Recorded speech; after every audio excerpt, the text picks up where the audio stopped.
In this video, I'm going to show you how to install a drive shaft loop and how easy it is and how much I struggle with it. Stick around.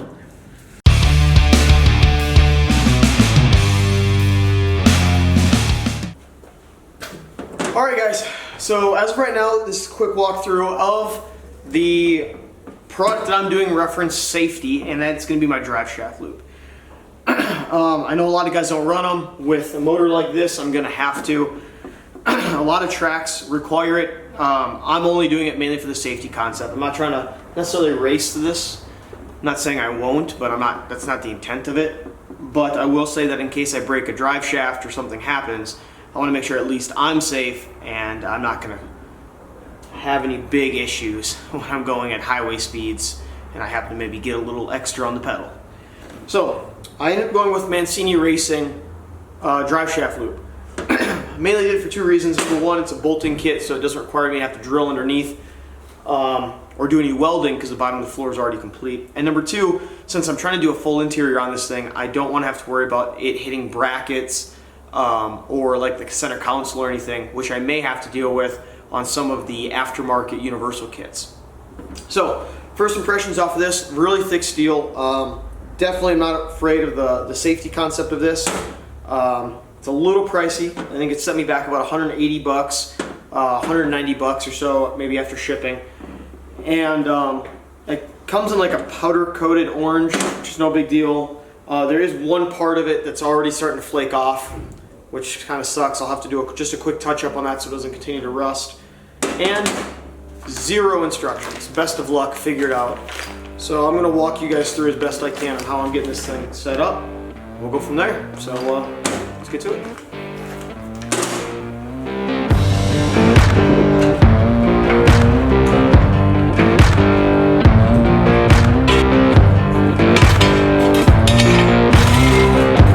All right, we're into the car. So based upon how it looks and everything, what we're gonna do is we're gonna actually remove the inner bolts for the cross member here, and what's gonna happen is once I get these removed, it's gonna actually kind of place in just like so. I roughly assembled it just to kind of get it going. I know there's another additional shim in there based off of images I've seen other people do. Just kind of modify it to fit however you need to. I know it's also for a B and an E body, so obviously your Challengers and stuff like that will also fit. And so I'm guessing maybe the shim is needed for depending on the cross member. Mine works fine, so based on how I'm setting it up. I think if I need to shim it I will, but I don't think I will. So we'll go from there. Get these inner bolts off. Go from try to get this thing mounted up quick.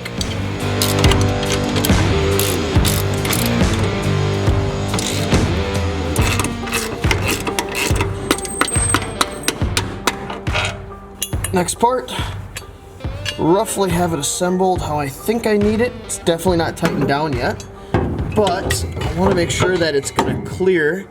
In case I need to add any more of those braces or the spacers in, I can do so. So it should bolt up just like so. And then those same bolts that came out can go right back in, since mine were already slightly longer than I needed. They also do provide you some bolts. So the bolts that they give you are going to have a head with a prefix washer on the end, which works. What I'm going to do is add washers to them just to make sure that when it comes to the bracket, there's plenty of room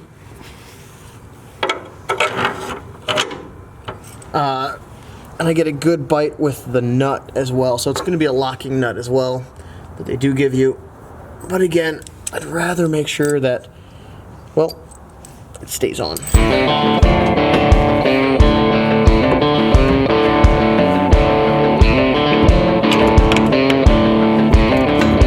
So now that's loosely in place, right? Nothing's really tightened down yet. Let's see if I can get the loop over the drive shaft and actually mount it up down at the bottom to where I can actually get it to bolt. I might have to remove the drive shaft for this. I'm hoping I don't.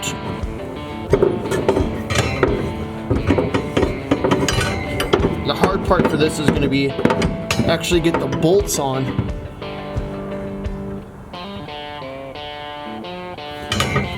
Yep, alright. So, and this is why we leave it loose.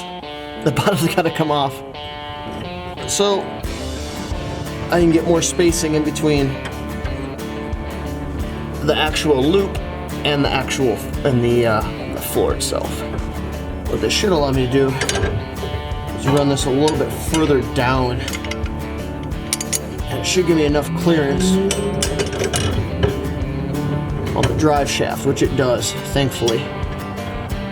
But I'll tell you what, knowing that, this would be a lot easier to assemble when you can see what you're doing.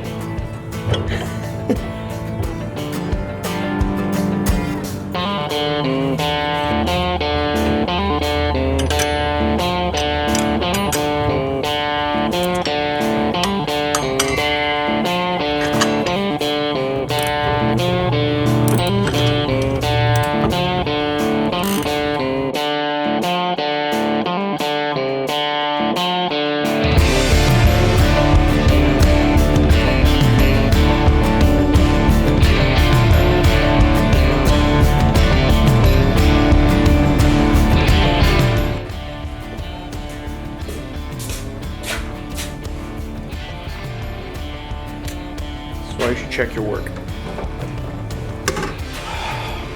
Always check your work.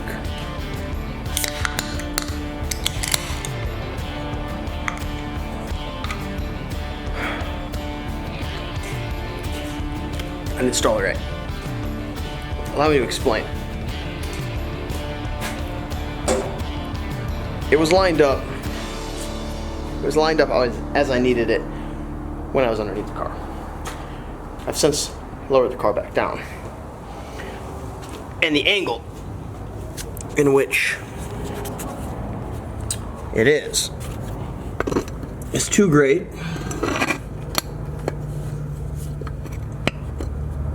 And it hits now here on the back bolts and maybe possibly up by that front bracket, which means this main L bracket or this angle bracket I'm gonna have to flip to try to reduce the amount of angle. You can see it kind of does, and it kind of jolts up too much, so I'm gonna have to do a little flip guy there.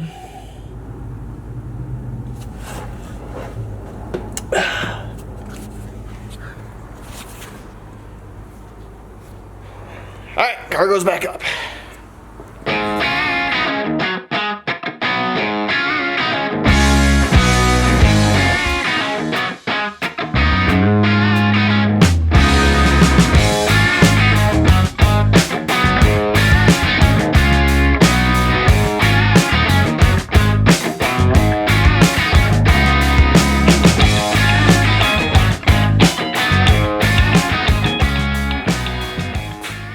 Alright guys, that's going to wrap it up for this video.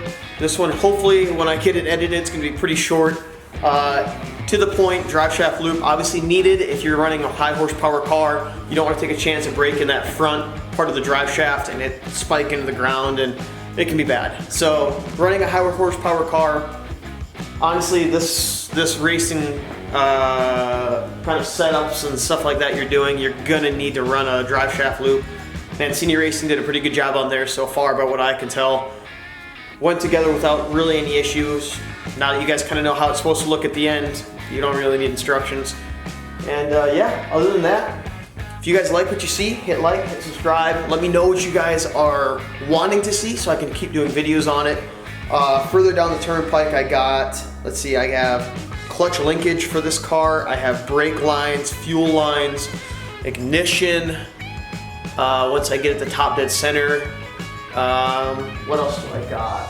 It's a lot. So I'm gonna keep working on what I can. I got a couple big ticket items coming in but they're currently on back order, and I don't know when they're gonna be cleared to ship. But until then, I'm gonna keep doing what I can, and then you keep building.